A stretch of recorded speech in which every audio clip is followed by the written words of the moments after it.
नमस्कार दर्शक मित्रों, द वॉइस न्यूज से मैं संदीप आप सभी का स्वागत करता हूं।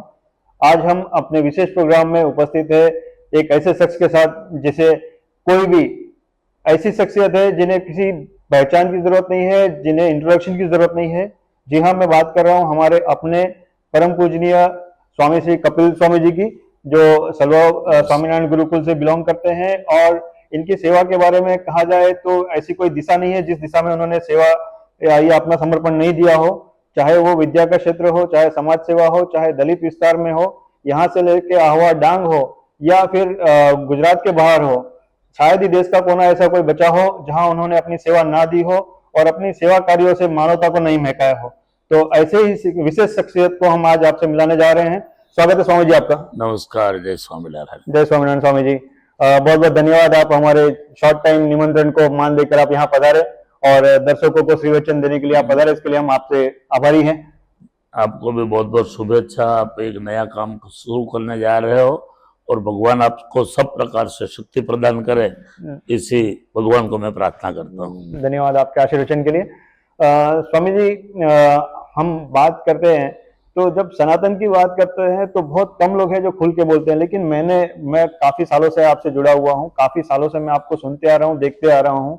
और आपकी जो सोच है, आपकी जो कार्य करने का तरीका है, उससे मैं बहुत कुछ सीखने का प्रयास भी करता हूँ। मैं आपसे बहुत प्रेरणा लेता हूँ, पर्सनली बात कहूँ तो मैं ये जानना चाहता हूँ कि आज की डेट में सनातन के ऊपर जो संकट है, सनातन को जो लोग हमेशा टारगेट करते हैं, तो उसको हम कैसे डिफेंड कर सकते हैं और कैसे बचाया जा सकता है?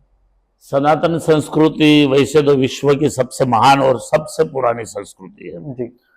और जब से इस पृथ्वी की शुरुआत हुई तब से हमारी वैदिक संस्कृति है, सनातन संस्कृति है। उसके बाद कई संस्कृतियों का दुनिया के अंदर उद्भव हो गए और कई संस्कृति के अल्प समय में नाश हो गई जी।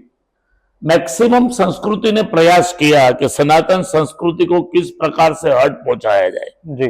लेकिन आज तक इस संस्कृति को कोई नष्ट नहीं कर पाए हैं और मेरा विश्वास है कि लाखों साल निकल जाएंगे लेकिन इस संस्कृति को कोई हद पहुंचाए नहीं पाएंगे, क्योंकि ये संस्कृति हमारे ऋषि मुनियों ने बहुत साइंटिफिक रूप से हर एक व्यक्ति को, हर एक जीव को अच्छे से कैसे जी सके, पृथ्वी के ऊपर आराम से कैसे जी सके, इस प्रकार की नींव डाली हुई है। हमारे ऋषि मुनियों ने बहुत संघर्ष किया है और संस्कृति में कहा जाता है कि हजारों और लाखों साल ऋषि मुनि जीते थे, पृथ्वी ऊपर रहते थे और बड़े बड़े विद्वान थे अलग अलग विषय के, और उन्हों के द्वारा इस संस्कृति को सिंचन किया गया है। इसलिए सनातन संस्कृति विश्व की सबसे महान संस्कृति है। रह गई बात आज के समय की, जरूर आज सनातन संस्कृति को कुछ ज्यादा नुकसान पहुंचाने की कोशिश दुनिया से हो रही है, कई समाज से हो रही है, कई धर्मों से हो रही है जी। लेकिन सनातन संस्कृति के हर एक व्यक्ति को, हर एक संत को, हर एक महिलाओं को, हर एक युवाओं और युवतियों को यह समझना बहुत जरूरी है कि ऐसी संस्कृति विश्व में कोई संस्कृति नहीं है, लेकिन समय के साथ चलने का छोड़ के मैं मेरी संस्कृति, मेरे वैदिक मार्ग, मेरे धर्मशास्त्रों ने बताया हुआ जो रास्ता है उस रास्ते पे चलने की कोशिश करूं तो आपको कभी कोई नुकसान नहीं पहुंचा पाएगा। मैं मानता हूं कि इस संस्कृति में शास्त्रों में कहा है कि अयम निज पर्ववेति गुरु नाम लघु चेत साम उदार चरिता नाम तो वसुधैव कुटुंबकम। विश्व की एकमात्र संस्कृति वसुधैव कुटुंबकम की बात करती है।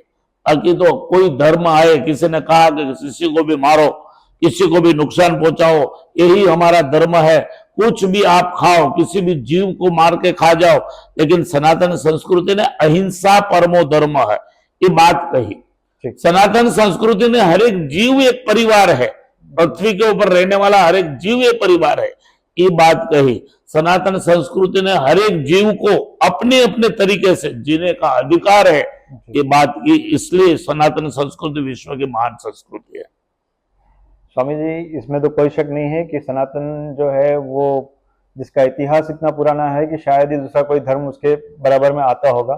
लेकिन आज के जो युवा है, जो मॉडर्न कल्चर के तरफ काफी आकर्षित है, जो कॉन्वेंट स्कूल से पढ़ते हैं और बाकी ऐसे भी स्कूल्स है जहाँ पे उनको सनातन का ज्ञान नहीं दिया जाता, और ऐसे में वो अपनी संस्कृति से कटते जा रहे हैं, अपनी जो मूल जो उनकी जड़ है वो जड़ से कटते जा रहे हैं। तो उस विषय में आप क्या कहना चाहेंगे? नहीं, आज के युवाओं को मैं ये कहना तो जरूर चाहूंगा कि पूरे विश्व का विकास हो रहा है। कहा जाता है कि रॉकेट गति से विकास हो रहा है, लेकिन उस विकास के साथ साथ मानसिक, शारीरिक, वैचारिक, आध्यात्मिक विनाश भी हो रहा है। आज हमारे युवा पश्चिमी संस्कृति की ओर फास्ट गति से जा रहे हैं। आज हर एक युवा, मैक्सिमम जो युवा लोग हैं, युवतियां हैं, वो वल्गारिटी के साथ जीने की कोशिश कर रहे हैं। सनातन संस्कृति में कहा गया है कि उत्सव प्रिय मानवः, मनुष्य जो है वो उत्सव प्रिय है। हर एक व्यक्ति को उत्सव एक आनंद देने वाला साधन है। जी। हमारी संस्कृति में कई प्रकार के उत्सव आते हैं। हमने देखा श्रावण मास में हमारे सनातनी संस्कृति के लोग, माता, युवतियां, युवक महादेव जी के मंदिर में जाके गंगा जल या जो भी जल मिला, दूध अभिषेक करके संतोष मानता है। लेकिन जैसे ही श्रावण महीना पूरा हो गया तो महादेव जी के ऊपर मिट्टी चढ़ जाती, कोई जाने के लिए तैयार नहीं है। तो महादेव जी जो देव है, देवों का देव है, जो हमारा एक स्थान है, श्रद्धा का स्थान है, उसको हम कुछ समय के लिए नहीं पूजा अर्चना कर सकते। ये हमारी पूजा की अर्चना भावना आजीवन होनी चाहिए, ये युवाओं के माइंड में डालने के बहुत जरूरी है। गणेश महोत्सव अभी अभी पूर्ण हुआ। भगवान गणेश जी को मंगल के देवता है और हर एक को जरूरियात है रिद्धि, बुद्धि, सिद्धि, लाभ, शुभ ये पाने की। तो ये हमारे सनातन संस्कृति के हिसाब से गणेश देव ही ये दे सकता है। बिल्कुल सही। गणेश जी की पूजा हुई, आराधना हुई, बड़े भाव से हुई, धामधूमी से हुई। अनंत चौथ के लिए भाद्रवा शुद्ध चौथ से लेके अनंत चतुर्दशी तक बहुत भाव से पूजा प्रार्थना सब कुछ हुआ। लेकिन पूजा के अंत में हमने देखा कि जिस प्रकार भगवान का विसर्जन होना चाहिए, जिस संस्कृति के साथ विसर्जन होना चाहिए, जिस भावनाओं के साथ विसर्जन होना चाहिए, वो नहीं हुआ। कई बार हम लोग देखते हैं कि हमारे युवा दारू बारू पी के गणपति जी के पंडाल में नाचते हैं, कूदते हैं। ये गलत है। जो कार्य हम अपने माता पिता के सामने नहीं कर सकते हैं, वो कार्य हमारे देवों के सामने कभी नहीं कर सकते हैं। तो हमारे युवाओं को समझने की जरूरत है कि हम गणेश जी की पूजा कर रहे हैं। आज नवरात्रि का महोत्सव चल रहा है पूरे विश्व में। जहां जहां सनातनी लोग गए, वहां बहुत धामधूमी से, भावना से, श्रद्धा से मां जगत जननी आद्या शक्ति अम्बा जी की उपासना, उनके नौ स्वरूपों की उपासना बहुत बड़े धामधूमी से मनाया जा रहा है। लेकिन कई जगहों पे जो देखना मिलता है, तब दुख होता है कि हमारी जो बहनें, शास्त्रों में उसको नारी तो नारायणी का स्थान दिया गया है। शास्त्रों में वहां तक कहा गया है अयम नार्यस्तु पूज्यन्ते रमन्ते तत्र देवता यत्र येषाम न पूज्यन्ते न तत्र सफला क्रिया। जहां नारियों का पूजन नहीं है, मान सम्मान नहीं है, वहां देवताओं का वास भी नहीं होता है। ये सनातन संस्कृति ने कहा। लेकिन वही हमारी युवतियां, वही हमारी माँ बहन, वही हमारी किसी की दिकरी अगर छोटे वस्त्र पहन के माता जी के आगे जाए, शरीर में आज युवाओं को एक घेलसा लगी है, कई प्रकार के टैटू बना के अपने अर्धनग्न शरीर लेके माता जी के आगे जाए, तो ये हमारे माता जी की कृपा उनके ऊपर हमेशा में कभी नहीं रख सकती है। उससे क्या होता है कि लोगों के मानस में एक काम वासना पैदा होती है। सनातन संस्कृति ने बात की है पूर्ण वस्त्रों की बात की है। सनातन संस्कृति ने पूर्ण श्रृंगार की बात की है। श्रृंगार का भी एक प्रकार है। नारियों के लिए, युवकों के लिए श्रृंगार का एक प्रकार है। श्रृंगार भगवान के आगे आप जाते हो तो श्रृंगार अवश्य होना चाहिए, लेकिन श्रृंगार ऐसा नहीं होना चाहिए जिससे सामने वाले व्यक्ति को आपके ऊपर आपका स्वरूप देख के काम वासना पैदा हो। महोत्सव का महिमा बहुत है। माता जी हमारी आद्या शक्ति, जगत जननी, सब प्रकार से शक्ति का एक प्रतीक है। मैं मानता हूं कि विश्व में इतना लंबा और इतना बड़ा कोई महोत्सव पूरे विश्व में नहीं है। 9 दिन तक हम भाव से प्रार्थना करते हैं, पूजा करते हैं, लेकिन कई बार कई जगहों पे ऐसा देखना मिलता है कि जहां व्यसन है, जहां नर्तन है, जहां अर्धवस्त्र है, जहां नारियों का सम्मान नहीं है, ऐसे महोत्सव में जाने से हमको, अच्छे व्यक्तियों को, अच्छे समाज को, अच्छी संस्कृति को बहुत बड़ा नुकसान पहुंचता है। इसलिए आज के युवाओं को ये कहना है कि आनंद जरूर लो। आनंद ब्रह्मणो रूपम, शास्त्रों में कहा, आनंद है वो ब्रह्म का स्वरूप है जी हर एक व्यक्ति को आनंद प्राप्त करना ही चाहिए। जी आनंद कैसा होना चाहिए? तो ब्रह्मानंद, मन को आनंदित करे, अपने विचार को पवित्रता की ओर ले जाए, अपने स्वरूप को भगवान के नजदीक ले जाए, ये आनंद है जिसको हम सहज आनंद और सहजानंद भी कहते हैं। तो इस प्रकार का आनंद करने के लिए बहुत ये उत्सव एक माध्यम है, बहुत बड़ा माध्यम है। लेकिन जहां जहां इस प्रकार के छोटे छोटे भी अनिष्ट पहुंचे हैं, वह संस्कृति को नुकसान पहुंचा है। तो इसलिए हमें सनातन संस्कृति के हर एक व्यक्ति को सावधान होने की बहुत जरूरत है। बहुत अच्छी बात कही स्वामी जी ने कि आनंद के अनेक प्रकार है, और जैसे हर इंसान को आनंद पाने का हक है, अधिकार है, लेकिन उसकी भी मर्यादा है, श्रृंगार की भी मर्यादा है और वस्त्र पहनने की भी मर्यादा है, तो उसको हमें ध्यान में रखना चाहिए। स्वामी जी, इसी टॉपिक पे एक सवाल मन में आया कि पहले जो संस्कृति थी, आज से अगर हम 30 साल 40 साल पहले की बात करें, तो सभ्यता हर एक घर में, हर एक गली में दिखती थी। लेकिन आज जो मॉडर्न कल्चर इतना हावी हो गया है कि क्या जो बच्चे हैं अपने माता पिता से भी कट चुके हैं, या माता पिता की भी बात नहीं मानते हैं, या फिर शायद कुछ ऐसा है कि माता पिता चाहकर भी उन्हें अपनी संस्कृति से नहीं जोड़ पा रहे हैं। बात यह है कि बच्चों को उस प्रकार का माहौल मिलना चाहिए। जी बच्चे मैक्सिमम जो देखते हैं ना वही करते हैं। जी किसी ने बताया हुआ मार्ग में चलने की कोशिश कम करते हैं, लेकिन किसी का बर्ताव देख के उस रास्ते पे चलने की कोशिश ज्यादा करते हैं। तो मैं तो सबसे पहले माता पिताओं को ही कहना चाहता हूं कि आपका बर्ताव समाज के साथ, परिवार के साथ, बिजनेस में, मंदिरों में जाना, अपने माता पिता, दादा दादी, माता पिताओं के साथ जिस प्रकार का आप बर्ताव करोगे, उसी प्रकार आपके बच्चे आपको ज्ञान, मान, सम्मान देंगे। अगर आप उसमें कमी हो तो आपके बच्चे कमी होंगे। इसलिए हर एक माता पिता की सबसे बड़ी जिम्मेदारी है कि बच्चों को संस्कारित करो, बच्चों को मंदिर में ले जाओ, बच्चों को वृद्धाश्रम में ले जाओ, बच्चों को किसी आश्रम शाला में ले जाओ। आज हम लोग को बच्चों का बर्थडे मनाते हैं, बहुत बड़ी धामधूमी से मनाते हैं। कई प्रकार का जो पश्चिमी संस्कृति का बर्थडे है, बड़ी बड़ी केक लाके काटते हैं। भारतीय संस्कृति में काटने की बात नहीं है, भारतीय संस्कृति जोड़ने का काम करती है। एक केक लाके बर्थडे मनाना ये भारतीय संस्कृति में है ही नहीं, सनातन संस्कृति में है ही नहीं। और उसके आगे जाओ तो केक के ऊपर मोमबत्ती जलाते हैं, प्रकाश करते हैं, फिर अपने ही हवा से, फूंक से उनको बुझाते हैं। तो उजाला करके अंधारे की ओर जाना, जबकि सनातन संस्कृति यह कहती है कि आप बर्थडे के अंदर दीप प्रागट्य करो, आप और सुखी हो तो यज्ञ नारायण की स्थापना करो, अग्नि देवता की स्थापना करो, आपके बच्चों को किसी संत, किसी गौशाला, किसी आश्रम वहां ले जाओ, और किसी अनाथ बच्चियों को कुछ चॉकलेट बांट के बर्थडे मनाओ। भगवान ने शक्ति है तो उनको भोजन करके बर्थडे मनाओ। छोटी छोटी बाबतों में हम पश्चिमी संस्कृति की तरफ जा रहे हैं और फिर दोष देते हैं अपने बच्चे को कि हमारे बच्चे बिगड़ गए। लेकिन बच्चों को बिगड़ने का स्थान हम ही है। पहले हमें सनातनी रास्ते पे चलना पड़ेगा, आदर्श मार्ग अपनाना पड़ेगा, आदर्श विचारधारा अपनानी पड़ेगी। आज भारतीय सनातन संस्कृति का सबसे बड़ा कोई कलंक है तो वृद्धाश्रम है। आज हम हमारे माता पिता को, हमारे सास ससुर को वृद्धाश्रम में छोड़ के आएंगे, फिर अपेक्षा रहेंगे कि मेरा बच्चा, मेरी लड़की मेरी आज्ञा के पालन करे। कभी नहीं हो सकता है। एकदम बिल्कुल सही बात। अगर आप जो दोगे वही पाओगे। इसलिए माता पिता, वृद्ध वडिलों का मातृदेवो भव, पितृदेवो भव, ये भावना सनातन संस्कृति ने कही है। अगर आप उसी भावना से आगे बढ़ना चाहते हो तो आप आपके माता पिता को उस प्रकार का सम्मान दो, आपके बच्चे आपको सम्मान देंगे। आप मंदिर में जाना शुरू करोगे, आपके बच्चे जाना शुरू करेंगे। आप निर्व्यसनी जीवन जियोगे, आपके बच्चे निर्व्यसनी रहेंगे। आप सनातन संस्कृति के पाठ पढ़ोगे, शास्त्र पढ़ोगे, आपके बच्चे भी उसी प्रकार पढ़ेंगे। इसलिए माता पिता की सबसे बड़ी जिम्मेदारी है।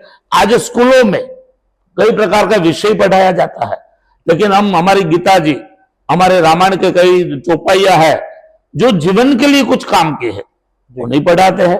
कई प्रकार के लाखों की संख्या में वेद व्यास मुनि ने हमें संस्कृत के श्लोक दिए गए हैं, लेकिन आज स्कूलों में वो नहीं पढ़ाया जाता है। तो शिक्षकों की, आज के शिक्षकों की भी बहुत बड़ी जिम्मेदारी है कि अगर आप ऐसे स्कूलों में जॉब करते हो तो आपके विषयों के साथ साथ सनातनी संस्कृति के पाठ का ज्ञान बच्चों को दो। बच्चों को कुछ दोगे तो बच्चों से पाओगे। इसलिए हमारी बहुत बड़ी जिम्मेदारी है। आज के कई बच्चे हमने देखे हैं, बहुत आज्ञापालक है, रोज मंदिर में जाते हैं, कपाल में बिंदी तिलक चांदला करते हैं, वो संत को देख के प्रणाम करते हैं, गाय माता को देख के प्रणाम करते हैं। तो उस घर में उस प्रकार की भावना थी, उस स्कूल में ये बात सिखाई गई थी, उस माता पिताओं ने ये बात बच्चों को सिखाई गई थी। अगर आप अच्छा बच्चा पालना चाहते हो तो आप शुरुआत करो कि मैं मेरे बच्चे को सनातन संस्कृति के साथ जोड़े रखूंगा और उनके पाठ सिखाऊंगा। बहुत अच्छी बात कही स्वामी जी ने। दर्शक मित्रों, आपने ध्यान से अगर सुना होगा तो स्वामी जी ने जो कहा उस बात पे आज अगर अमल करे तो हर किसी में, हर घर का बच्चा एक सनातनी, एक सच्चा सनातनी बन के उभरेगा और साथ में वो अपने परिवार की वैल्यू भी समझेगा कि अगर हम अपने माता पिता की कद्र करेंगे, हम अपने माता पिता का सम्मान करेंगे तो अवश्य आने वाले दिनों में हमारा बच्चा जो हमारे सामने हमारी आदत देख रहा है कि हम अपने माँ बाप को कैसे ट्रीट करते हैं, आने वाले समय में हमारा बच्चा भी हमको ही उसी तरह ट्रीट करेगा। तो ये आपके ऊपर निर्भर करता है कि आप अपने बच्चे से कैसी उम्मीद चाहते हैं, आप अपना बच्चा कैसा चाहते हैं। आप ये चाहते हैं कि अगर आपका बच्चा आने वाले समय में आपका मान सम्मान करे, आपको लाड़ प्यार से रखे, तो आपको भी उसके सामने आपके माता पिता को उतने ही मान सम्मान से और उतने ही प्रेम से रखना होगा जैसा आप अपने भविष्य में अपने बच्चों के साथ रहना चाहते हैं। स्वामी जी, एक बहुत ही जरूरी मुद्दा ये भी है कि दूसरे धर्म के लोग हैं, कोई रविवार को अपने आराध्य देव या आराध्य जगह पे जाता है, कोई शुक्रवार को अपने आराध्य देव या आराध्य जगह जो है वहां जाता है। लेकिन जहां तक हिंदू की बात करें तो कोई बड़ा त्योहार नहीं आए तब तक हिंदू भागता नहीं है। बहुत सारी जगह पे मैंने पर्सनली ऐसा देखा है कि अगर हम किसी दुकानदार के पास जाए, अगर उसकी वो पूजा का समय हो गया है तो वो रुकेगा नहीं कि भाई 1:30 बज गया है, मेरा ये पूजा का समय हो गया है और 1:30 से 2 में मुझे पूजा करनी है। संडे के दिन अगर हम किसी समुदाय विशेष की बात करें तो वो भी अपना जो धर्म स्थान है वहां जाना नहीं छोड़ता है और जाता है। लेकिन वहीं अगर हम हमारे सनातनी बंधुओं की बात करें, सनातनी लोगों की बात करें, एक साइड वो दिया बत्ती करते रहते हैं और ग्राहक आके पूछे कि भैया इसका क्या काम है तो दिया साइड में रख देगा, पहले ग्राहक को एंटरटेन करता है। तो ये जो कमी है उसको कैसे दूर की जा सकती है। और दूसरा कि जो दूसरे धर्म के लोग अपने धर्म के प्रति जितने पक्के हैं, वफादार है, तो हम सनातनी भी क्यों ना हफ्ते में एक बार कोई एक दिन, जो भी हमारे आराध्य देव है, जो कुल देव है, उनके दिन पे, क्योंकि हमारे तो 365 दिन पूजनीय है, हमारे सनातन में तो सभी दिन अच्छे हैं, तो कोई भी दिन जो भी धर्म के हिसाब से, शास्त्र के हिसाब से जो अच्छा हो वो क्यों ना जाते हैं और क्यों नहीं जाना चाहिए उनको, कुछ प्लीज मार्गदर्शन करें। सबसे बड़ा प्रॉब्लम है कि हमारे धर्म का महात्म्य ज्ञान हमें नहीं है। ये होना बहुत जरूरी है। आज हम देखते हैं इस्लाम संस्कृति में छोटे छोटे बच्चों के ऊपर टोपी दिखते हैं, उनका पहरवेश दिखते हैं। आपने कहा कि उनके धर्म के प्रति वो अनुरागी है। जब मस्जिद का आउट का टाइम हो जाता है नमाज का तो समय समय पहुंच जाते हैं। हमारी भारतीय संस्कृति में भी 5 आरतियों का महत्व कहा गया है। मंगला आरती, शृंगार आरती, राजभोग आरती, संध्या आरती और शयन आरती। हर एक बड़े मंदिरों में 5 आरती होती है। हमारे संस्कृति में भी हनुमान जी का बहुत बड़ा महत्व है। हम लोग मानते हैं कि हनुमान जी कष्ट भंजन है, कष्ट को दूर करने वाला है, दुख को दूर करने वाला है। जब हमारे ऊपर किसी प्रकार का दुख आ जाता है तो हम दौड़ के परमात्मा के चरणों में जाते हैं। जी बिल्कुल। और जैसे सूखे हुए भगवान क्या है, हम तो बस आधुनिकता के साथ जीने वाले लोग हैं। ये तो पुरानी परंपरा थी, ये तो संत हो गया। हमको कोई, हमारे बच्चों को संत नहीं बनाना है।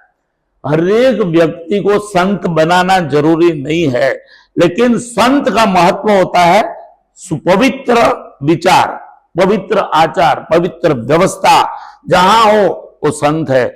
इसलिए हमें बिंदी करने का भी, तिलक चांदला करने की हमारी एक भावना है। आज हर एक परमात्मा के स्वरूप में, माता जी के स्वरूप में आप तिलक चांदला देख सकते हो। हर एक धर्म को, अपने संप्रदाय को मानने वाले लोग अपना अपना तिलक है, तो आप उस तिलक, छोटे बच्चों से हैबिट डालो। हम नहीं डाल रहे हैं। हमारा पहरवेश कुछ अलग था। हमारे बाप दादा 30 साल पहले अलग प्रकार के पहरवेश पहनते थे। फुल शरीर, फुल बॉडी, जिसमें एक मातृत्व शक्ति निखर आवे, मातृत्व भावना हो, बहन की भावना हो। इस प्रकार के हमारे वस्त्र परिधान थे, वो हमने धीरे धीरे छोड़ दिए। हमारे हर एक के घर के अगल बगल में, हर एक मोहल्ले में मंदिर है जी। कई बार तो मुझे लगता है कि मैं किसी को पूछता हूं कि आपके नजदीक में मंदिर कौन सा है, तो वो हमें मालूम नहीं है। सिनेमा आपके नजदीक में कितना है, तो वो 3-4 बता देंगे। तो आप सिनेमा में 3 घंटा जा सकते हो, मंदिर में परमात्मा के 5 मिनट नहीं जा सकते हो। अगर जीवन की अच्छी शुरुआत करनी है, जीवन को पवित्र बनाना है, आप आपके बच्चों को सुखी देखना चाहते हो, निर्व्यसनी देखना चाहते हो, तो आपकी जो परंपरा, आपके धर्मशास्त्रों ने बताया हुआ मार्ग, उसको अपनाओ। हिंदू संस्कृति के हर एक बच्चे को हनुमान चालीसा का गान आना चाहिए। क्यों नहीं आता है आज? हमको ही नहीं आता था, हमारे बच्चों को कहां से आएगा? तो मैंने पहले कहा, इससे ये जिम्मेदारी है माता पिता की, ये जिम्मेदारी है घर के हर एक वडील की, ये जिम्मेदारी है शिक्षकों की, ये जिम्मेदारी है संतों की, कि कोई एक दिन नक्की करो, उस दिन पे मैं अवश्य परिवार के साथ परमात्मा के मंदिर में जाऊंगा, वहां एक श्रीफल या मेरी शक्ति के आधार से जो फल फूल मिलता है, भगवान को भोग लगाऊंगा, भगवान को सामने बैठ के 2 मंत्र के जाप करूंगा, मैं भगवान के आगे बैठ के भगवान की प्रार्थना करूंगा कि मेरे को और मेरे परिवार को सुखी रहो, मेरे परिवार आदर्श के मार्ग के ऊपर चले, ऐसी भावना और प्रार्थना करूंगा, तो ही ये परंपरा आगे बढ़ सकती है। स्वामी जी, बहुत अच्छी बात कही आपने, और दर्शकों को भी ये बात शायद समझ में आई होगी कि यदि हम अगर अपने बिजी शेड्यूल में से अगर हफ्ते में एक बार 5 मिनट भी निकाल कर मंदिर में, हमारे पास ही के मंदिर में जाएं और श्रद्धा सुमन जो भी हमारे यथाशक्ति हम पूजन सामग्री लेके जाएं, और अगर उतनी भी शक्ति नहीं है तो जाके वहां पे हम अपने भक्ति भाव से प्रार्थना तो कर ही सकते हैं। उसके लिए कोई जरूरी नहीं है कि आप मंदिर में जाए तो आप चढ़ावा लेके ही जाएं, आप खाली हाथ भी जा सकते हैं, जरूरी नहीं है कि आप कुछ ना कुछ लेके ही जाएं। मन में श्रद्धा सच्ची होनी चाहिए, स्वामी जी, अगर मैं गलत ना कहूँ तो। बिल्कुल स्वामी जी, अगर बात करें तो एजुकेशन रिलेटेड अगर बात करते हैं, हमने थोड़ी देर पहले भी युवाओं की बात की कि युवाओं को किस तरह से हमें हमारी संस्कृति की ओर मोड़ना चाहिए, जो वेस्टर्न कल्चर की ओर भाग रहे हैं। इसी क्रम में एक चीज मुझे जो ध्यान में आती है वो ये है कि भारत सरकार का एक आर्टिकल 30A है, जिसके तहत सनातन जो है वो सनातनी अपने धर्म के बारे में शिक्षा नहीं दे सकते। पहले जमाने में हमारे गुरुकुल हुआ करते थे, काफी संपन्न हुआ करते थे, और गुरुकुल से जो बच्चा पढ़ के निकलता था उसको दुनिया की कोई ताकत रोक नहीं सकती थी, क्योंकि वो सभी दिशा से और सभी मायने में इतना परिपक्व और इतने ज्ञान का भंडार लेके निकलता था कि अगर उसको कहीं भी अकेला छोड़ दिया जाए तो वो कहीं से भी अपनी जो ज्ञान की शक्ति है उससे वो अपने आप को और अपने साथ वालों को संभाल सकता था। लेकिन आज की डेट में वो ओझल है। आर्टिकल 30A कहीं ना कहीं उसकी बेड़ी है। दूसरे धर्म को वहीं अपने धर्म के बारे में मदरसे के थ्रू पढ़ाने की छूट है, मिशनरीज को छूट है कि वो अपने जो धर्म है उसके बारे में ज्ञान दे सके, अपने पाठ्यक्रम में शामिल कर सके। लेकिन बात किया जाए अगर सनातन धर्म की, तो ये एकमात्र ऐसा देश है हमारा भारत जहाँ पे बहुसंख्यक है, हिंदू आबादी है, फिर भी हम कानून के दायरे के में रहकर हमारे जो पाठ्यक्रम में हमारे धर्म को नहीं पढ़ा सकते। तो स्वामी जी, इसके बारे में आप प्लीज कुछ ज्ञान दें। ये संस्कृति इतनी महान संस्कृति थी कि दूसरे संस्कृति के लोगों को इस संस्कृति के ऊपर अत्याचार करने का एक आनंद प्राप्त होता था।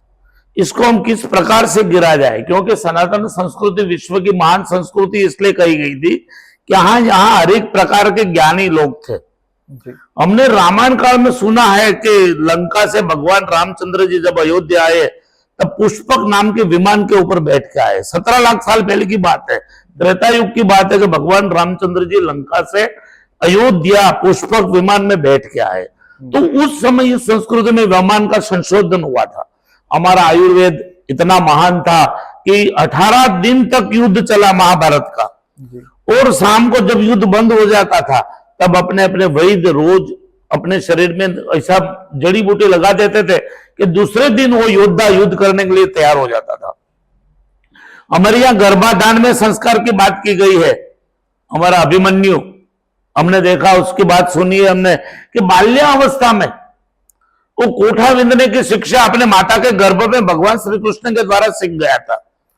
हमारे गणेश जी, सर्जरी की बात करो तो एक हाथी का मुख और मानव का शरीर, यहाँ इस मंत्रों से ये सर्जरी होती थी और इतनी महान मूर्तियां खड़ी होती थी। जी लेकिन इसलिए ये महानता के कारण कई संस्कृति के लोगों को, जिसके पास कुछ ज्ञान नहीं था, जिसके पास कोई धर्म नहीं था, जिसके पास कोई आदर्श व्यवस्था नहीं थी, ऐसे लोग इस संस्कृति को नीचे डालने के लिए हमेशा कोशिश करते रहे।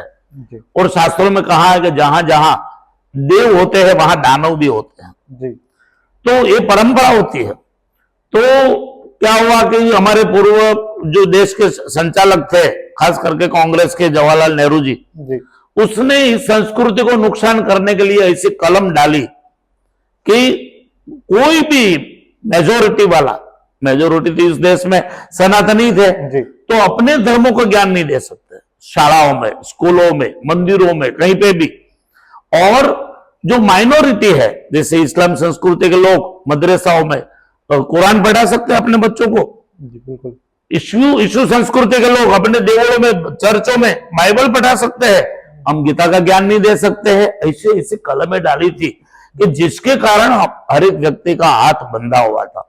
लेकिन मैं एक गौरवान्वित इसलिए हूं कि हमारे देश के शासक नरेंद्र मोदी जैसे आए, उसने सोचा, इसलिए शास्त्रों में कहा कि शासक भी महान होना चाहिए, शासक भी ज्ञानी होना चाहिए, शासक भी आदर्श रास्तों के ऊपर चलने वाला होना चाहिए, शासक भी विश्व का कल्याण करे, ऐसा होना चाहिए। ये नरेंद्र मोदी के अंदर गुण है। उसने सोचा कि ये मेकोलो पद्धति से हमारे बच्चों को ज्ञान दिया जाएगा तो क्लार्क के अलावा इसमें कुछ आदर्श व्यवस्था नहीं मिलेगी। जी इस्लाम संस्कृति के मुगलों ने जो ज्ञान डाला था, हुमायूं, शेरशाह सूरी, अकबर महान, ये सब ज्ञान, हमारे महाराणा प्रताप बहुत महान थे, महालक्ष्मी बाई की हम बात करते हैं, हम शिवाजी के संतान है, सुरवीर महान योद्धा हमारी संस्कृति में हुए, उसको साइड में करके हुमायूं, अकबर, जिसने इस संस्कृति को नुकसान पहुंचाया, जिसने इस देश को नुकसान पहुंचाया, ऐसे लोगों का इतिहास डाल दिया शालाओं में और आज तक बच्चों को पढ़ाया जाता था।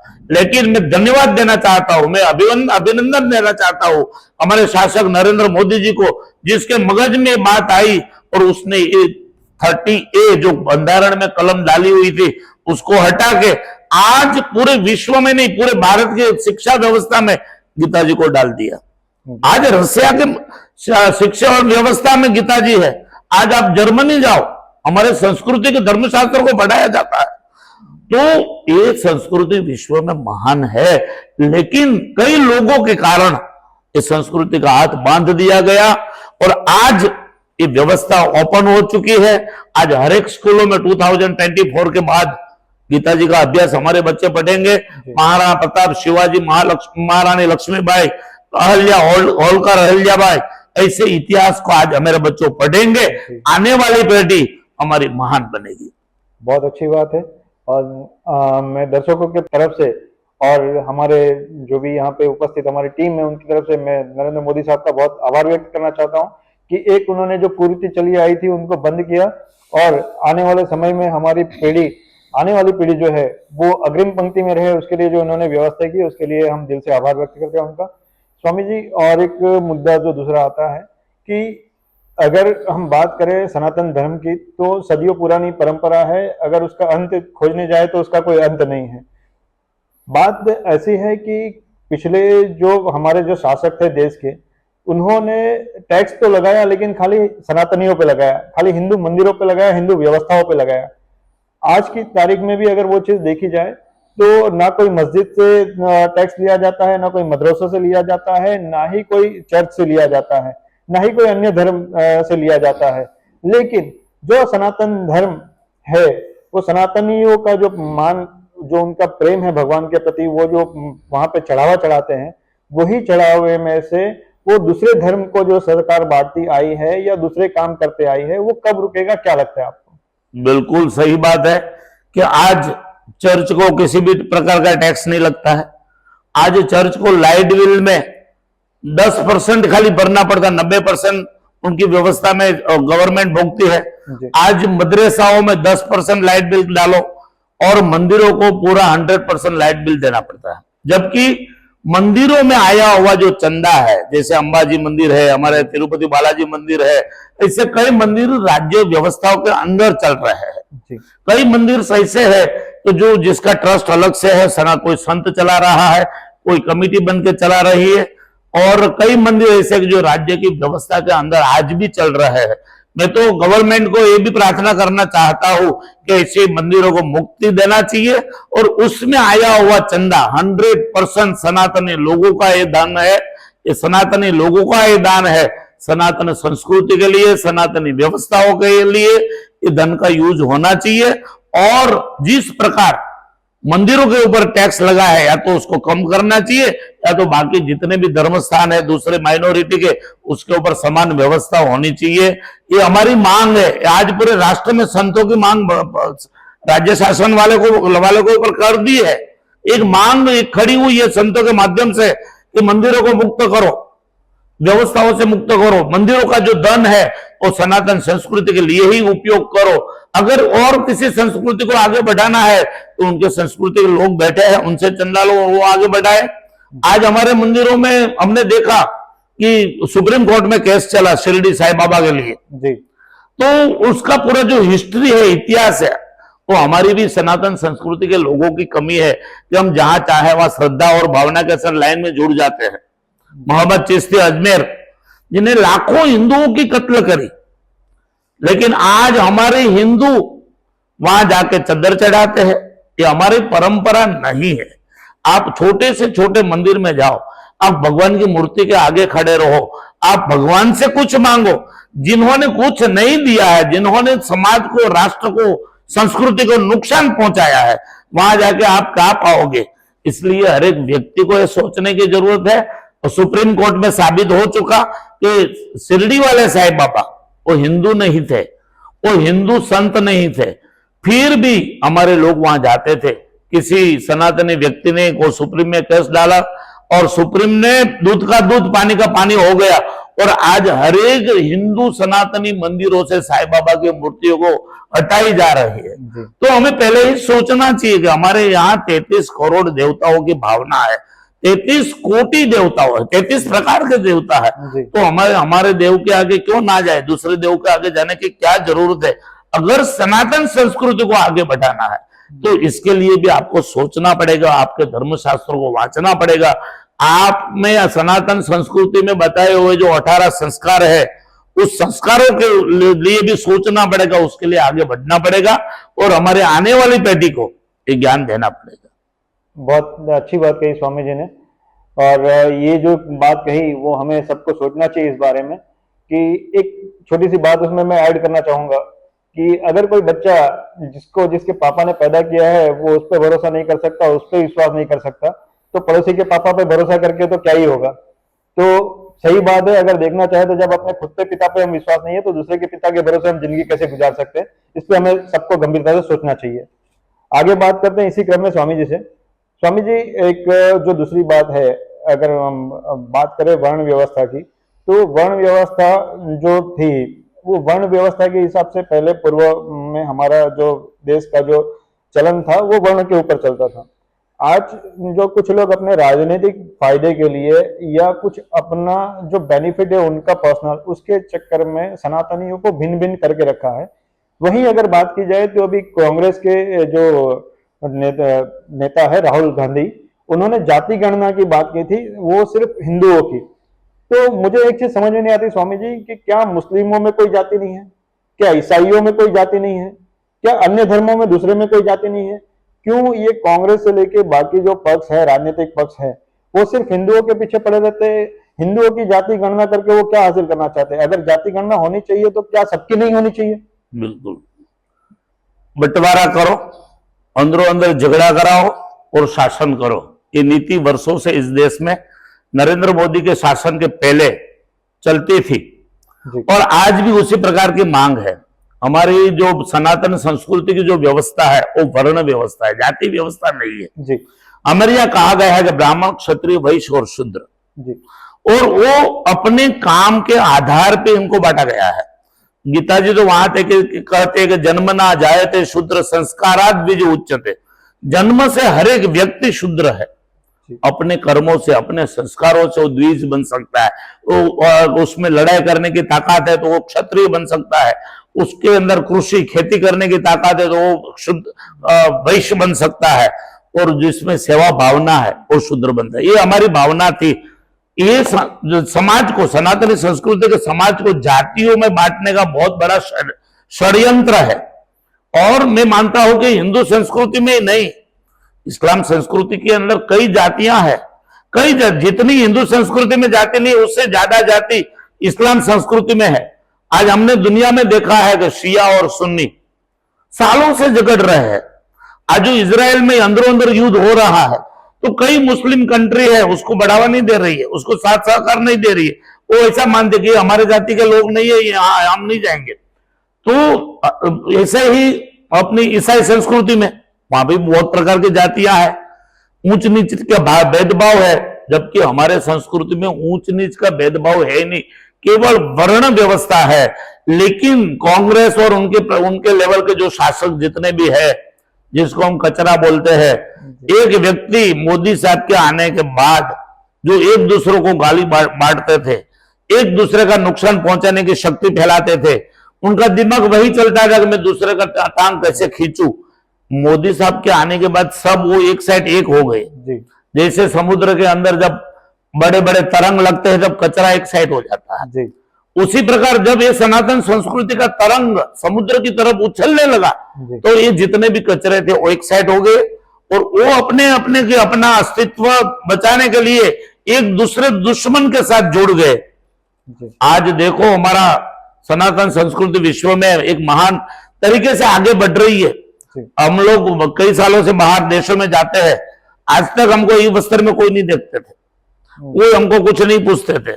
आज मैं अमेरिका जाता हूं, यूके जाता हूं और कई कंट्रियों में जाता हूं तो लोग भावना से, अच्छा आप सनातनी हो, are you prince, Hindu prince, yes, ऐसी बात भावनाओं के साथ, श्रद्धा के साथ मेरे साथ करते हैं। ये महानता है। हमारी संस्कृति महान थी, महान है और महान रहने वाली है, क्योंकि ये संस्कृति ने कभी किसी के नुकसान की बात की नहीं है, किसी के जीव लेने की बात नहीं की है, सबको जीने का अधिकार की बात की है।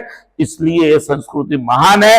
इस संस्कृति को टिकाने के लिए हमें यह भी सोचना पड़ेगा कि हमारे ऊपर कई प्रकार के षड्यंत्र आते हैं। जातियों का बंटवारा करो, जातियों से जनसंख्या की गणना करो, जातियों से वोट की व्यवस्था करो, कि उनका ध्यान एक ही जगह पे है कि मुझे शासन कैसे मिलेगा।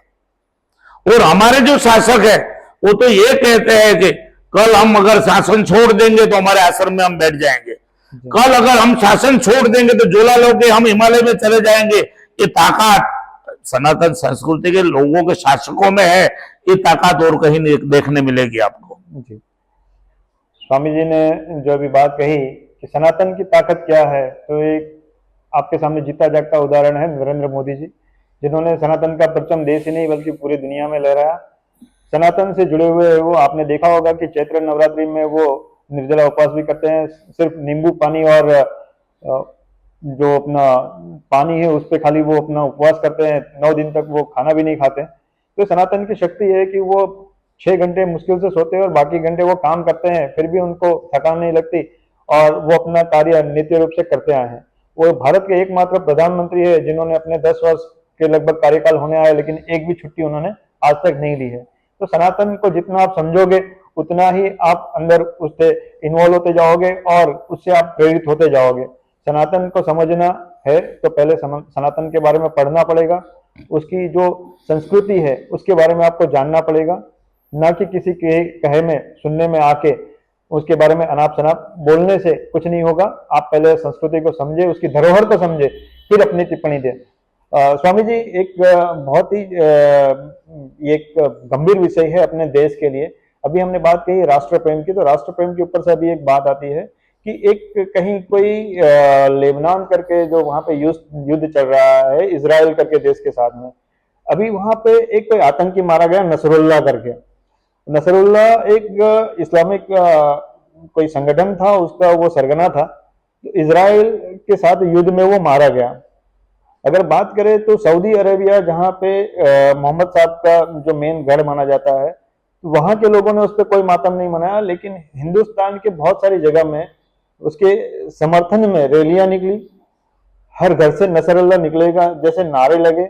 और ये पहली बार नहीं हुआ है, जब भी कोई आतंकी मारा जाता है तो भारत के हर जगह में, चाहे बंबई हो, चाहे केरला हो, चाहे कलकत्ता हो, चाहे साउथ हो, या चाहे वापी भी हो, वापी भी इससे अछूता नहीं है। तो ये जो मानसिकता के लोग हैं, इसको देश प्रेम की ओर कैसे लाया जाए और उनको कैसे समझाया जा सकता है? जो सनातन संस्कृति भारतीय व्यवस्था है, और भारतीय व्यवस्था में शासन व्यवस्था है, और शासन व्यवस्था में ऐसा कहा जाता है कि अगर आपको इस राष्ट्र में जीना है तो राष्ट्र प्रेमी बन के जियो, धर्म प्रेमी बन के जियो, राष्ट्र के रूल्स एंड रेगुलेशन है उसको फॉलो करो। हमारे यहाँ एक इस्लाम संस्कृति का अब्दुल कलाम साहब, एक राष्ट्रपति जो मेन स्थान था इस देश का शासन व्यवस्था का, वो बन सकता है। सर्वोपरि स्थान जी, सर्वोपरि स्थान है राष्ट्रपति का स्थान, तो वहां बैठ सकता है। हमारे यहाँ ज्ञानी जैल सिंह एक माइनॉरिटी से आया हुआ सिख संप्रदाय से, वो इस देश का राष्ट्रपति बन सकता है। तो ये उसका कारण है कि वो आदर्श दिनचर्या वाले थे। उसने कभी भी किसी को मारने की बात नहीं की, उसने कभी भी किसी के नुकसान पहुंचाने की बात नहीं की। तो ऐसे जो लोग हैं इस राष्ट्र में, आप इस्लाम संस्कृति से हो, आप हिंदू संस्कृति से हो, आप ईशु संस्कृति से हो, कोई बात नहीं, आप राष्ट्र प्रेमी बने रहो। अगर किसी भी संस्कृति में कोई गलत काम करते हैं तो उसी संस्कृति के लोगों को आगे आना चाहिए और बोलना चाहिए खुले दिल, ये हमारा व्यक्ति है लेकिन इसने गलत किया है, इसने राष्ट्र के विरोध में कार्य किया है, उसको दंड मिलना चाहिए। लेकिन क्या होता है, आपने बात की नसरुल्लाह की, तो नसरुल्लाह ऐसा व्यक्तित्व था कि कई देशों ने उनको आतंकवादी जाहिर किया था। कई देशों ने, विश्व के कई देशों ने, महान देशों ने, इस्लाम संस्कृति के देश भी उनको आज नहीं मानते हैं। ईसु संस्कृति के देश, जो क्रिश्चियन संस्कृति के देश है, वो भी उनको नहीं मानते, वो भी मानते थे कि वो आतंकवादी था। जब आपको क्या जरूरत पड़ी इस देश में, अगर भारत माता की जय बोलना, जहां व्यवस्था है, भारत माता को आप सलाम करते हो, भारत माता का अन्न खाते हो, भारतीय संस्कृति में रहते हो, तो ऐसे आतंकवादियों को बढ़ावा देने का कोई कारण मैं नहीं मानता हूं। ये बहुत गलत काम है। वो अपने अपने देशों में, जहां इजराइल और फिलिस्तीन का जो युद्ध चल रहा है, गाजा पट्टी पे युद्ध चल रही है, मैं तो ये मानता हूं इजराइल वालों ने भी युद्ध सामने से नहीं किया, वो तो जवाब दे रहा है जी। किसी ने उनके कई लोगों को, सैकड़ों लोगों को मार दिया, किसी ने उनके सैकड़ों लोगों को अपहरण कर लिया, फिर वो देश जवाब नहीं देगा तो क्या देगा? तो जवाब देना तो हर एक संस्कृति में उनकी एक भावना है, उनकी एक व्यवस्था होती है। तो ये तो जवाब दे रहा है। उसके सामने से आप किसी के घर में पत्थर डालने जाओगे तो आपके घर पे पत्थर पड़ने वाला है। आप किसी को 2 गाली बोलोगे तो 10 गाली सुनने की तैयारी रखनी पड़ती है। तो मैं कहता हूं ऐसे आतंकवादियों को इस देश में बढ़ावा नहीं देना चाहिए, और जो आतंकवादी उनके देश में हो, जहां जो करना हो करे। आप प्यार से रहना चाहो, आप अमन से रहना चाहो, आप देशभक्ति के साथ रहना चाहो, आप रहो। आप इस देश महान देश है कि विश्व की कई संस्कृति को इस देश ने स्थान दिया है। स्वामी जी, बहुत अच्छी बात कही आपने कि कोई भी धर्म का, कोई भी पंथ का व्यक्ति यहाँ पे बहुत आसानी से, सरलता से रह सकता है और रहते आए हैं। बट जिसमें देश प्रेम की कमी है, उनको भी यहाँ का अन्न खाते हैं, यहाँ रहते हैं, यहाँ पे अपना जीवन बसर करते हैं, तो उनको भी इस देश के प्रति वफादार होना चाहिए। ये तो एकदम सही बात है और होना भी चाहिए हर व्यक्ति को। अगर वो व्यक्ति देश का वफादार नहीं है तो जरूर उसे कानून की तरफ से जो भी सजा मिले, कड़ी से कड़ी सजा उसको मिलनी चाहिए। स्वामी जी, आगे बढ़ते हैं। एक बहुत ही सेंसिटिव मुद्दा ये है कि लव जिहाद।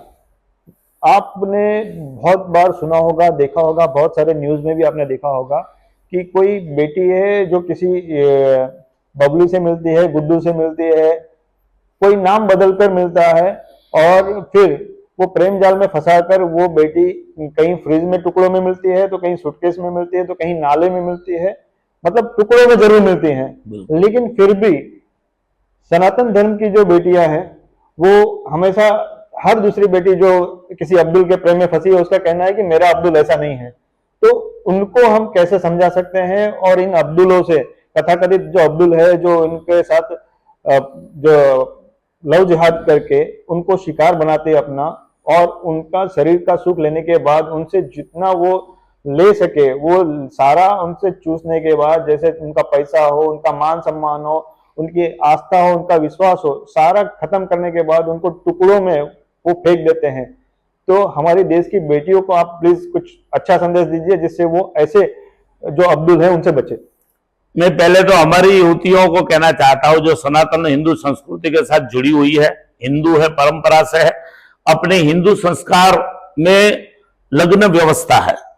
हर एक माता पिता का एक विश्वास होता है, एक मन में एक संकल्पना होती है कि मेरी बच्ची बड़ी होगी, मैं धाम धूमी से उनका विवाह करूंगी, कन्यादान करूंगी। कन्यादान का महत्व भारतीय सनातन संस्कृति में बहुत बड़ा दान है। कई 5 प्रकार के दान बताए गए हैं, अन्नदान, गौदान, धनदान, उसमें कन्यादान का भी महत्व कहा गया है। तो हर एक माता पिता की एक इच्छा होती है। दूसरी माता पिता की इच्छा होती है मेरे संतान जहां जाए वहां सुखी हो।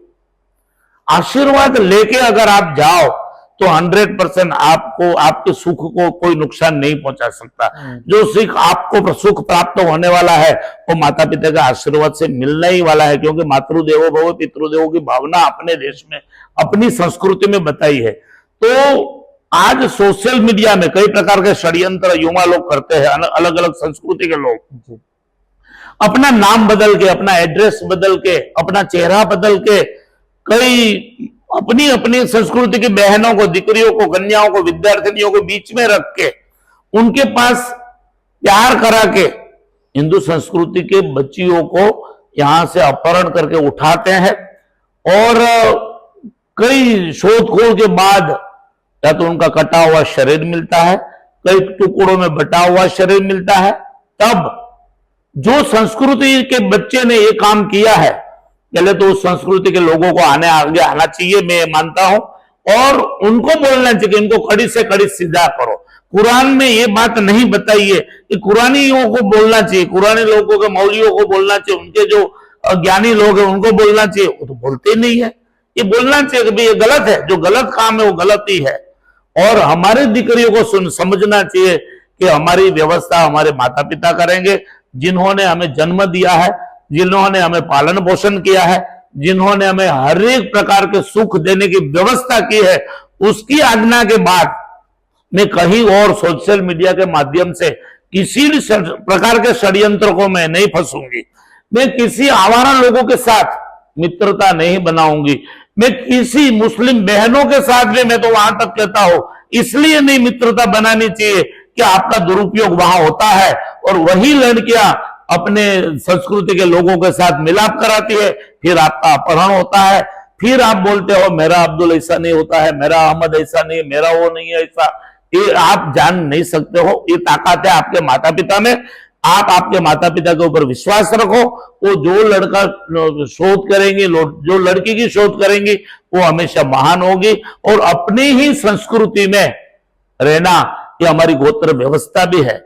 वर्णाश्रम अलग अलग, अगर आप अलग गोत्रों में शादी करते हो तो आप वर्णाश्रमी नहीं हो, आप अलग रास्ते से चले गए हो, आपके आने वाली संतान भी आपको नुकसान पहुंचाने वाली होगी।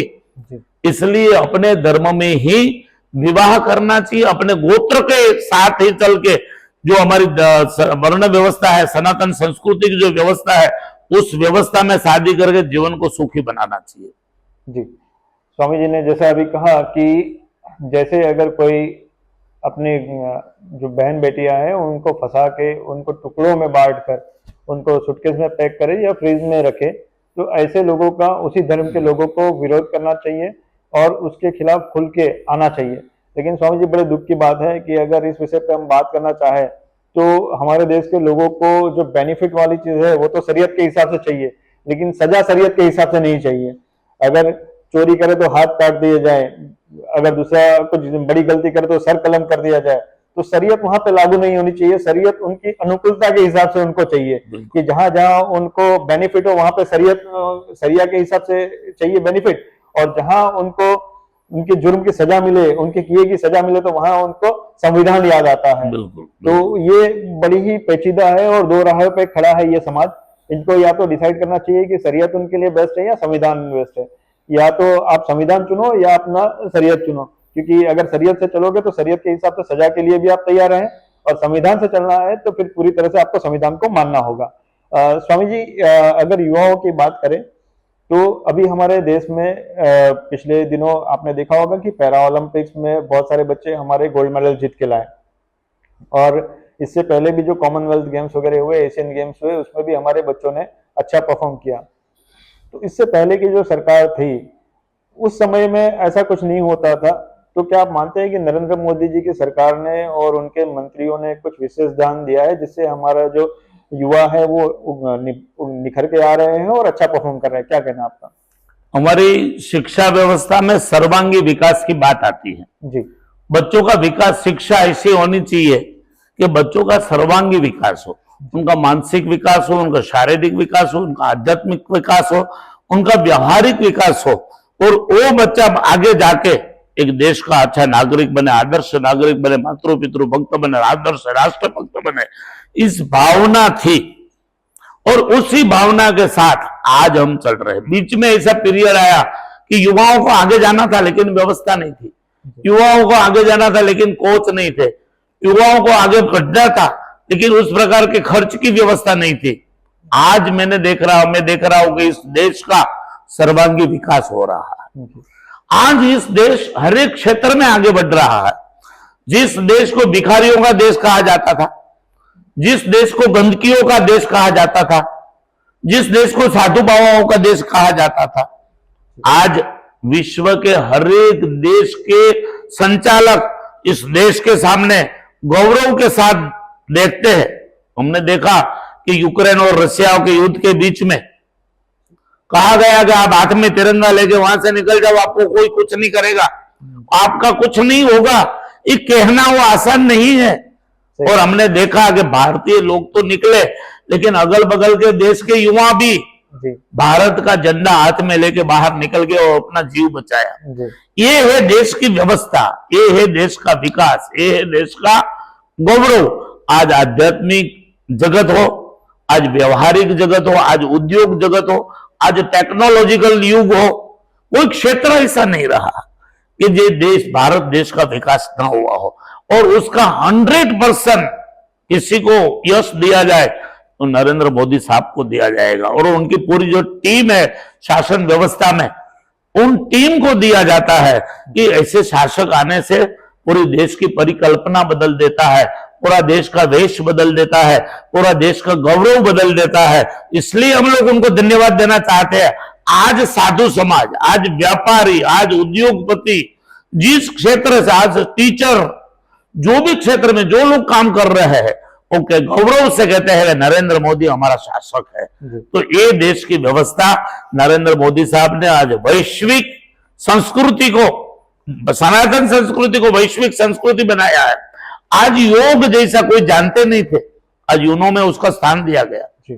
आप देखते हो कि गुजरात की विकास व्यवस्था अब दुनिया का सबसे बड़ा statue of unity Sardar Vallabh भाई पटेल का गुजरात में है। आज दुनिया का सबसे बड़ा क्रिकेट ग्राउंड अहमदाबाद में है। आज दुनिया का सबसे बड़ा सोलर पार्क गुजरात में है। तो अब नरेंद्र मोदी छोटी बात नहीं सोचता है, दुनिया में जो ना हो वो मेरे देश में हो। आज धोलेरा सिटी डेवलप हो रहा है हमारे गुजरात में, कि विश्व में ऐसा कोई सिटी ना हो, ऐसा सिटी हम बनाएंगे। तो ये अगर हर एक व्यक्ति को, इसके लिए मैं राष्ट्र के हर एक सनातनी संस्कृति के हो या कोई भी संस्कृति का, राष्ट्र भावना जिसके हृदय में है, उनको ऐसे व्यक्ति को आगे ले जाना चाहिए, उनको वोट देना चाहिए, और उनकी शासन व्यवस्था लंबे समय तक चलनी चाहिए कि गांव के छोटे से छोटे लोगों के साथ दुनिया के सबसे अमीर लोग सब आगे बढ़े। स्वामी जी, बहुत अच्छी बात कही आपने कि जो प्रतिनिधित्व है देश का वो मजबूत होना चाहिए, सक्षम होना चाहिए, और ऐसा होना चाहिए कि देश नहीं बल्कि विदेशों में भी अपना देश का परचम लहराए।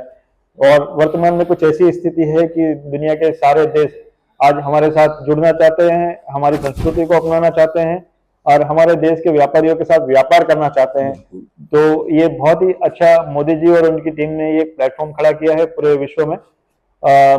एक अगर बात करें, अभी हमने राजनीतिक बीच में थोड़ी सी बात आई थी, तो मैं ये कहना चाहूंगा, पूछना चाहूंगा आपसे, माफ कीजिएगा, कि अभी अयोध्या मंदिर जो राम मंदिर बना, जिसमें आपको भी आमंत्रण मिला था, आप भी यहाँ से वापिस से गए थे। बिल्कुल। तो स्वामी जी, वहां पे जो अयोध्या राम मंदिर इतने सालों की तपस्या के बाद बना, तो कुछ लोगों ने ये कहा कि वो तो सुप्रीम कोर्ट के आदेश से बना है, इसमें नरेंद्र मोदी ने या भाजपा ने या आरएसएस या विश्व हिंदू परिषद या जो हमारे सनातन के संत है, वो संतों का कोई योगदान नहीं है, ये सुप्रीम कोर्ट का है।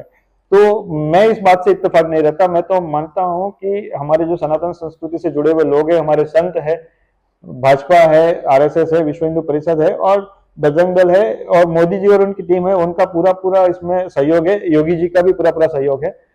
आप थोड़ा इसमें क्लियर करें जनता को कि ये जो लोग भ्रांति फैला रहे हैं कि इसमें ना भाजपा का, ना संतों का, ना किसी सनातन संगठन का कोई रोल है, तो स्वामी जी एक्चुअल में है क्या? भगवान श्री रामचंद्र जी का जन्म अयोध्या में हुआ था, वो तो सत्य सनातन बाबत है जी।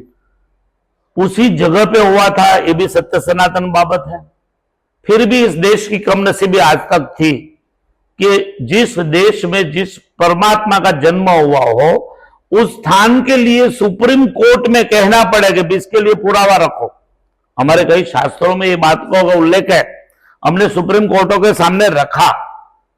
बात तो सुप्रीम कोर्ट सालों से है, जब से देश स्वतंत्र हुआ तब से आज तक सुप्रीम कोर्ट में इस केस को प्रायोरिटी क्यों नहीं दिया गया जी। आज तक इस केस को जीतने के लिए उस प्रकार के वकीलों की व्यवस्था क्यों नहीं की गई जी। आज तक अच्छे बुद्धिशाली ज्ञानी शास्त्रोक्त को जानने वाले जज को क्यों नहीं बिठाया गया? ये सबसे बड़ी बात थी। और मैं तो मानता हूं वहां तक कि कपिल सिब्बल जी हमारे राम मंदिर के विरोधी वकील थे, जो कांग्रेस के बहुत बड़े नेताजी भी है, लेकिन ऐसे लोगों ने समाज को भरमाया और इस केस को बहुत दूर कर दिया। लेकिन जब से बीजेपी का शासन आया और उसने सोचा कि 500 सालों से कई शहीदों ने, कई भक्तों ने, कई राष्ट्रभक्तों ने, कई परब्रह्म परमात्मा भगवान श्री रामचंद्र जी के अनुयायियों ने अब उनके मंदिर के लिए अपना जीवन का शहीदी बरोली अपना जीवन का बलिदान दे दिया कि यहां भगवान राम का मंदिर बनना चाहिए। लेकिन आज तक व्यवस्था नहीं थी। जब से नरेंद्र मोदी साहब आए, उसने इस व्यवस्था को प्रायोरिटी दिया, सुप्रीम में प्रायोरिटी दिया, इस प्रकार की व्यवस्था की, इस प्रकार के संतों को आगे लाया गया कि जिसके पास इसका पूरा महत्व के साथ नॉलेज हो, ज्ञान हो, और संशोधन किया गया कि इसी जगह पे भगवान श्री रामचंद्र का जन्म हुआ था। तो सुप्रीम कोर्ट को मानना ही पड़ा। और सुप्रीम कोर्ट ने जब आदेश दिया, देखा आपने, बहुत कम समय में उस जगह पे बड़ा सा दिव्य और भव्य नव्य मंदिर बन गया। आज हमारी हिंदू सनातन संस्कृति के हर एक व्यक्ति गौरव लेता है कि मेरे परमात्मा का इतना आलिशान और दिव्य भव्य मंदिर बना। तो ये व्यवस्थाओं की बात होती है, शासकों की बात होती है। अगर शासक के मगज में ठान लिया कि मुझे ये पवित्र कार्य करना है, भगवान ने मेरी रचना उसी के लिए की है, ये भगवान राम नरेंद्र मोदी साहब ने ठान लिया था मन में कि मेरे शासन में भगवान रामचंद्र जी अपने निज मंदिर में बैठने चाहिए, और उसने ये प्राण प्रतिष्ठा करके दिखा दिया कि ये राम जन्मभूमि पवित्र थी, महान थी, और उसी जगह पे परमात्मा का मंदिर दिव्य और भव्य मंदिर बना। आज हमारे लिए सनातन संस्कृति के लिए पूरे विश्व में ये राम मंदिर एक गौरवान्वित स्थान है। स्वामी जी बहुत अच्छी बात कही आपने, और शायद दर्शकों को जो भी बात समझनी चाहिए थी शायद समझ में आया होगा कि किसका क्या रोल रहा और ये क्यों हो पाया, मुमकिन हो पाया, और किसकी मेहनत के कारण सफलता मिली। और आज भव्य राम मंदिर आज हम सबके सामने उजागर है और हम सब जाके दर्शन कर सकते हैं। स्वामी जी आज विशेष में आप पधारे, इसके लिए आपका विशेष आभार। चलते चलते आपसे एक आखिरी मुद्दे पे हम बात करना चाहेंगे और आपसे थोड़ा उस पर प्रकाश डालने की बात करेंगे कि बाकी शहरों के मुकाबले वापी में सनातनियों में एकता की बड़ी कमी नजर आती है। सनातन से जुड़ा अगर कोई कार्य होता है तो सब अपने काम धंधे को ज्यादा प्रायोरिटी देते हैं, या तो दमन घूमने चले जाएं या फिर कहीं और जाना ज्यादा प्रेफर करते हैं।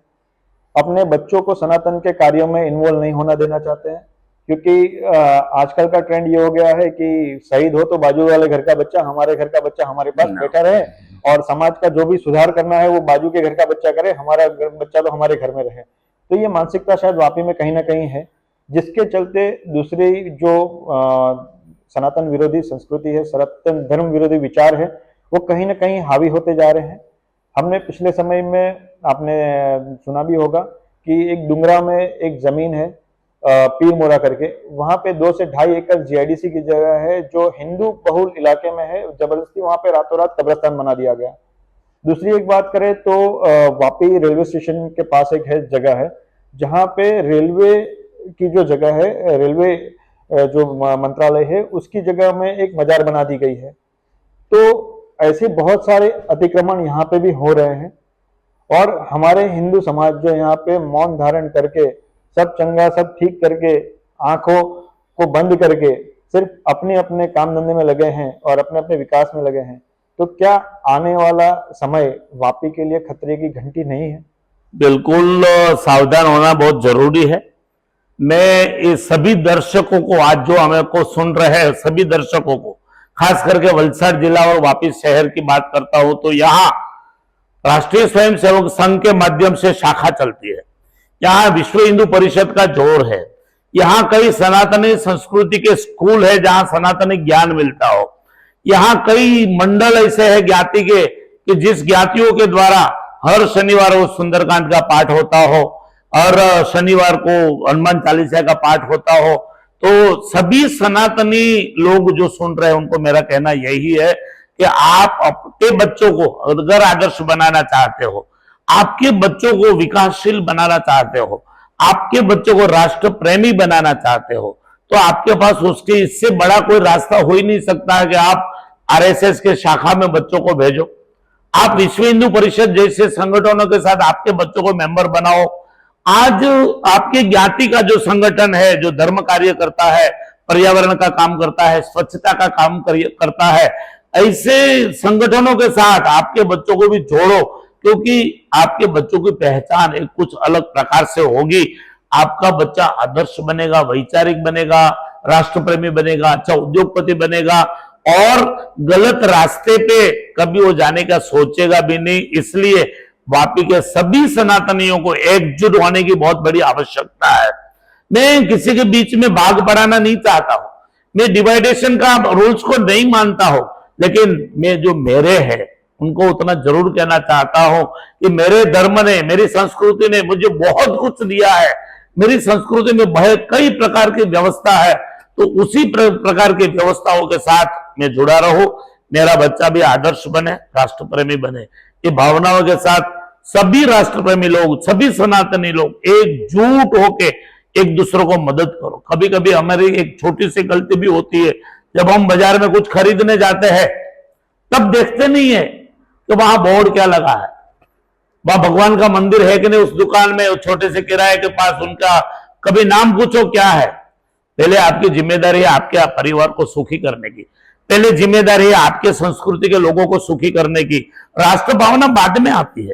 पहले आपके संस्कृति के जो लोग हैं उनके साथ व्यवहार करो, खरीदना करो, सब कुछ करो।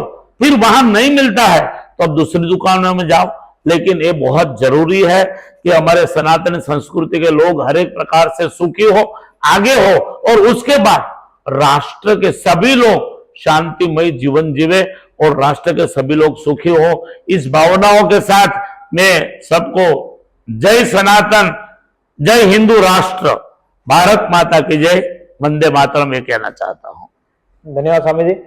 स्वामी जी ने जो आखिरी टिप्पणी की, जो आखिरी विचार अपना रखा, मैं उससे बिल्कुल सहमत हूं। और जैसे कि दूसरे धर्म के लोग, अगर आप वापी में रहते हो तो आप गौर कीजिएगा कि कोई भी अपने ही धर्म के लोगों से खरीदारी करना ज्यादा पसंद कर रहा है। हिंदू सिर्फ बातें करता है बड़ी बड़ी सोशल मीडिया पे और व्हाट्सएप पे। जमीनी स्तर पे वो जो व्हाट्सएप पे बात करता है या सोशल मीडिया पे बात करता है उसका अनुसरण नहीं कर पाता है। कहीं ना कहीं वो हमारी कमी है। हमें सोशल मीडिया प्लेटफॉर्म से उतर के, व्हाट्सएप यूनिवर्सिटी से उतर के धरातल पे काम करने की जरूरत है। वापी एक ऐसा शहर है, वलसाड़ जिला एक ऐसा जिला है जो आज तक सर्वधर्म संभाव के लिए जाना जाता है। यहाँ सभी धर्म के लोग आपस में भाईचारे से रहते आए हैं, सदियों से रहते आए हैं। आज तक यहाँ पे ऐसी कोई घटना नहीं बनी जिससे जिले का माहौल बिगड़े या किसी धर्म विशेष या समुदाय विशेष या किसी भी प्रकार की कोई खलल पड़ी हो। उसके लिए वलसाड़ की पुलिस और प्रशासन भी बहुत ही अच्छा काम कर रही है। हम सभी से हाथ जोड़ के यही विनती करना चाहते हैं कि जो व्यवस्था आज तक बनी रही है वो बनी रहे और सभी धर्म के लोग यहाँ पे मिलजुल के आपस में प्रेम से रहे, एक दूसरे का मान सम्मान करें। जितनी आपको आपके धर्म को मानने की और आपके धर्म में विश्वास रखने की छूट है, आपकी जितनी इच्छा है अपने धर्म को आगे बढ़ाने की, उतनी ही छूट दूसरे धर्म के लोगों को भी है।